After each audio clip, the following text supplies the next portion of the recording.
এইটা হচ্ছে বাঁশপাতা শুটকি এবং আমরাকে এইটা আরেক নামে ভাবেও চিনি, সেটা হচ্ছে ভিজা শুটকি এবং এটা হচ্ছে চাপিলা মাছের শুটকি।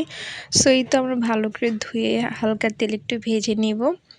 তারপরে কাঁচামরিচ, পেঁয়াজ এবং শুকনা মরিচ সব কিছু ভালো করে ভেজে নিতে হবে।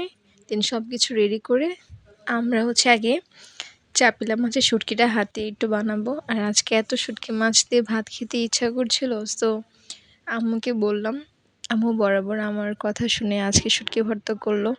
শুটকি ভর্তা হলে গরম গরম ভাত, কি মজা!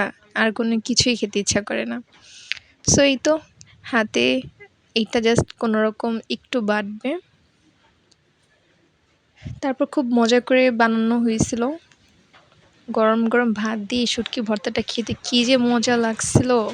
সামান্য একটু সরিষার তেল দিতে হবে।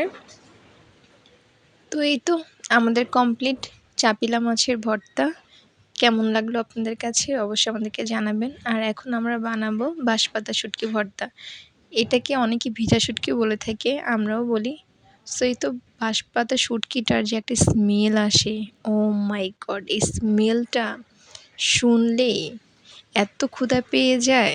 যারা শুটকি পছন্দ করেন একমাত্র তারাই জানেন। যাই হোক, এখন আম্মু করলা ভর্তা করবে।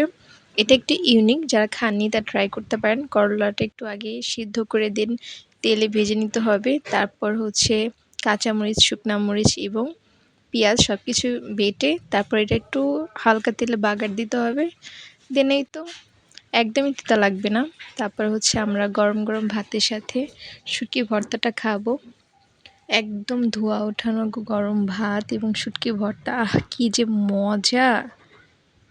যাই হোক, আজকে এই পর্যন্তই ছিল। কেমন লাগলো ভিডিওটি অবশ্যই আমাদেরকে কমেন্ট করে জানাবেন এবং আমাদের পাশেই থাকবেন। Till then take care, stay safe, আল্লাহ হাফেজ।